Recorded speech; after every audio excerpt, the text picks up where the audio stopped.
You may only care about jokes or scares or themes, but those things will only work for an audience if you have characters.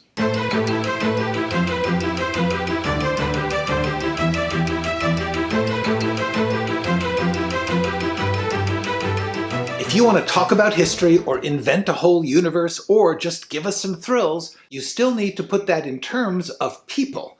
Because characters feel, characters choose, characters act. And those things are the stuff of stories. Characters are the cause, the core, the basis of stories. So, the rest of this video is just a bunch of things that I think are helpful when you're creating or working with characters. Let's start with a cliché and try to make it useful. Character is action. In other words, we understand people. They reveal themselves through what they do. If you want a character to be something, you have to have them do things to make that true. And if they're not doing much, who are they? But what's really cool about character is action is it gives you this really useful writing trick. If you are jammed up on your story, think about it in terms of character. Who is involved? What do they want? What are they like? What are they doing? And then you can turn that around. If a character is not working, think about their actions in the story. What does that tell you about them? So great, character is action. Except that would basically mean you just have the same scene over and over. So clearly that's not enough. A character is not a set, static thing. Characters unfold, develop, play out. A character is defined by what they do, but they do more than one thing. A character is a sequence of actions. This is the magic secret of character that no one seems to talk about. For example, character A puts their cigarette out in character B's eye. So now we know character A is a vicious, sadistic, evil person. Except character A puts out their cigarette in character B's eye, then goes to church to pray. Now, is A a hypocrite who thinks they can buy forgiveness with an act of contrition? Or is A a truly religious person who has a problem with impulse control and feels guilty about what they did? Or is A someone with short-term memory loss? Actions only have meaning in the context of other scenes. For example, we meet A working in a microbiology lab, hunting a deadly new virus. And right before the cigarette incident, we see the virus get into lab assistant B's eye. If it is not burned out in the next 4 seconds, it will spread and kill everyone in the world. Of course, why A is allowed to smoke in this lab will need another scene to explain.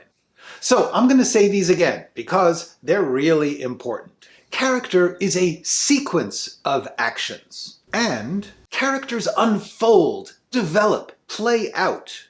And please do note, just because they're going to unfold or develop does not mean you start them out as boring. You start them out as interesting and then make them more interesting. When we meet a character, they should be distinctive, but not complete. Establish characters simply with some strong emotion or idea or story, and then let them develop complexity as they move through the story. So a crucial part of creating a character is thinking about where in the story do we see them which way. Now, when I say characters develop, that does not mean, despite what a lot of people say, that they have to change. A character can develop in 2 essential ways. They can change, or we can reveal deeper layers. They're both good, and you can do both in the same story, or in the same character. They're just mechanisms by which we understand characters more deeply as the story goes on. Put them in your toolbox, and now and then ask, am I doing at least one of these with my characters? Okay, another really important element of character is characters exist in relationships. They are a boss, a friend, an enemy, a parent, a teacher, a lover, a servant. Even a loner is involved in the relationship of keeping people at a distance or of being excluded. So you need to look at your script not just in terms of the story you want to tell, but in terms of how each of the characters relates to each of the others, which is part of a character's arc that I did a whole video about called Building Character Arcs. Please do watch that. There's a link in the description. And while we're on the subject of my videos that you need to watch, dramatic action is important because I keep talking here about how a character defines themselves through action, and you really need to understand what I mean by that. And we're not just talking about major characters here. A minor character is still a complete person. Minor characters don't know they're minor characters. Every one of them is the central character of their own movie. So they need to enter and leave your scenes with their own objective. They act and speak from their own need. In many ways, a minor character's arc needs to be more clear and intense because we have fewer scenes in which to understand them. Let's talk about attributes, because a lot of teachers and books and software work on character by making charts or lists of qualities, traits, characteristics. People do have strengths and weaknesses, or wounds and dreams, or inner needs and outer needs. But those things don't exist until they are revealed or played out in dramatic actions involving other characters. The other reason that you can't just make a character out of a list of attributes is most of us have conflicts between parts of ourselves. So a character is often in a struggle between different needs or feelings. A character is often defined by the evolving relationships between parts of themselves. This idea also kind of explains the concept of character depth. You hear a lot about characters being shallow or flat, which is clearly bad. But what does that mean in a practical sense? Character depth comes from being defined by more than one thing. No human being is or does only one thing. They have jobs, relationships, hobbies, beliefs, passions, psychological conditions, societal pressures. So in theory, the more different things a character has going on, the deeper they will be. And that's true. Real people, no matter what you might think when you first meet them, are incredibly deep. They are essentially incomprehensible. One reason we like stories is those insanely complex layers of character are prioritized for us. Writing a story means choosing to make one part of a person the most important and meaningful, which is actually a lie, but we do seem to need that lie. So, while you can never really solve the balance of artificial, simplified story characters with the impossibly nuanced reality of human beings, trying to do both is central to storytelling. Now, this complexity also means not all parts of your character will be good, and that's okay. But the obvious problem with character flaws is they can make us dislike a character. So, here are some ways to give a character flaws without making them a hateful person. Think of the flaws as obstacles in the story. It really helps to look at the flaws as something we fear will undermine their ability to get what they want. And recognize that most flaws are also virtues. Recklessness can also be bravery. Arrogance can just be too much confidence. Obsession is passion taken too far. Use the flaw to explore insight and empathy. None of us are perfect. Most flaws are emotions that we can recognize in ourselves. Be thoughtful about them. Be truthful about where they come from, about why we feel them, or how conflicted we are about them. Now, there is in the business a great concern that characters be likable, which I think betrays a deep misunderstanding of how stories work. Audiences often use characters to explore emotions or actions that we would never want to act out in reality. Characters make stupid mistakes and learn painful lessons so we don't have to. Stories can show us that we have common ground with people we despise or pity, or who seem very different. Admiration and aspiration are not the only ways that we can care about a character. Yes, you can make them a winner or give them a cat to save. But huge audiences have taken so many foolish, wrong-headed, or even monstrous characters to their hearts that, as far as I can tell, we can care about any character as long as they want something, but face an obstacle and take actions to get it. This is just my personal theory, but this is my personal video, so you're getting it. I think the main thing to remember when you're dealing with a flawed character is do not look down on your characters. It's easy to judge them harshly or just think of them as parts of your plot, but the actual name for thinking that way is contempt, and it's corrosive. Your story may eventually condemn them, but as you write them moment to moment, you really can't.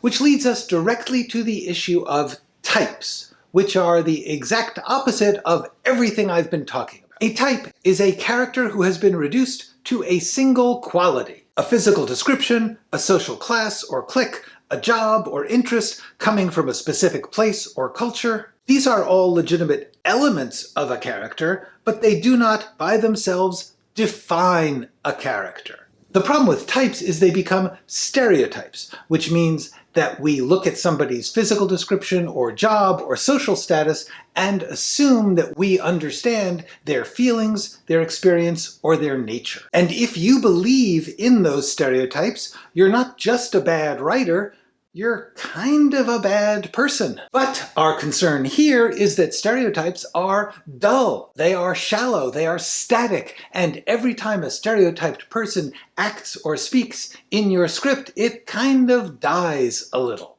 And the solution is really simple. Make types into characters. Define them by more than one thing. Give them more than one thing to do. I also want to make a distinction here between stereotypes and archetypes. The archetype is a complicated concept that has different meanings in psychology, philosophy, and literary theory, which I am not getting into here, but you should look into. In terms of creative writing, the way I look at archetypes is this.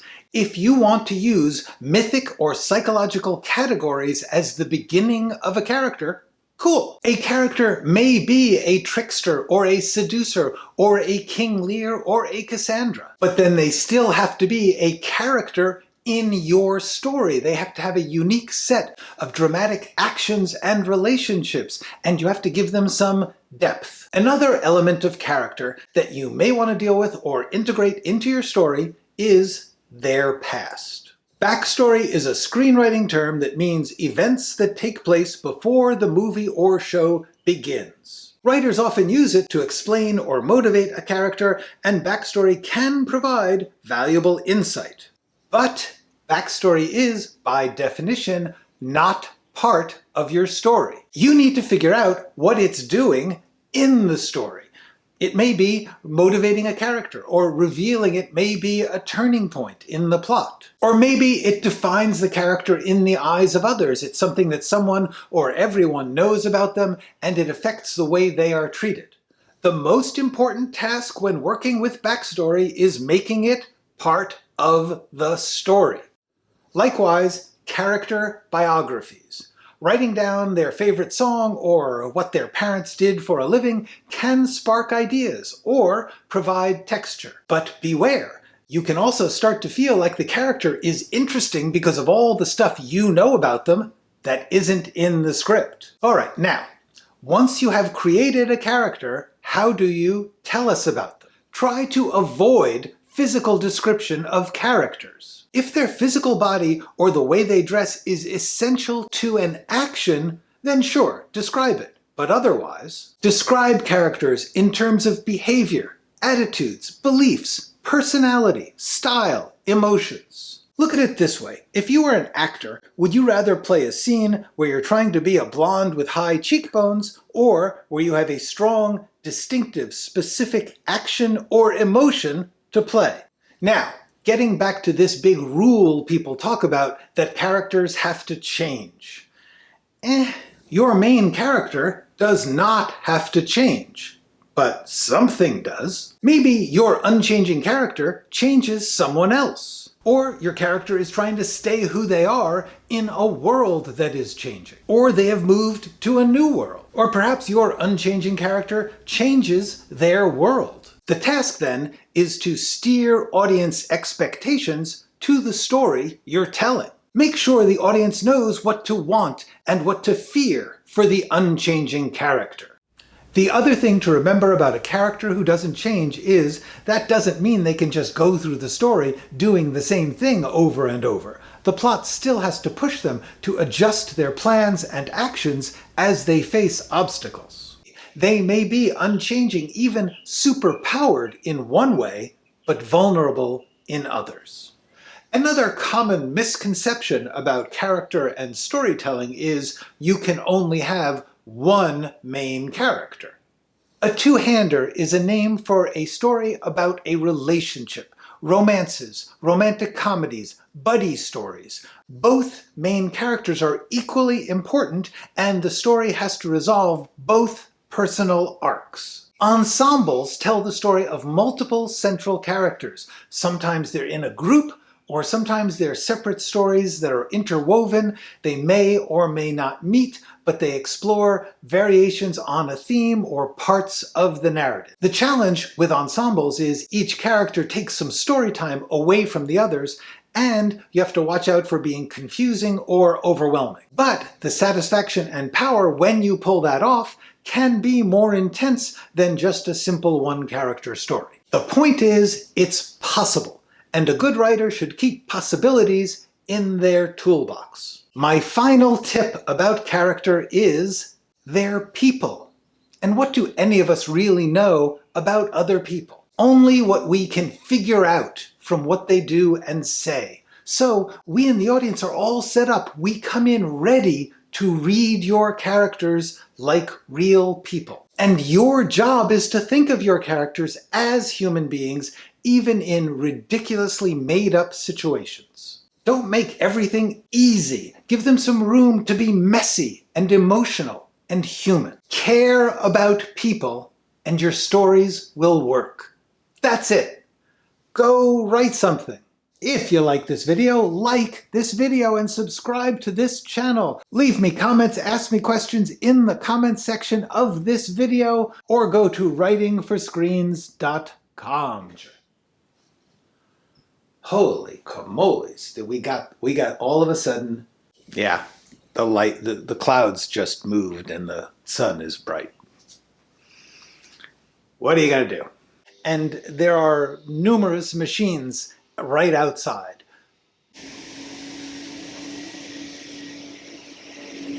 Sometimes in a group.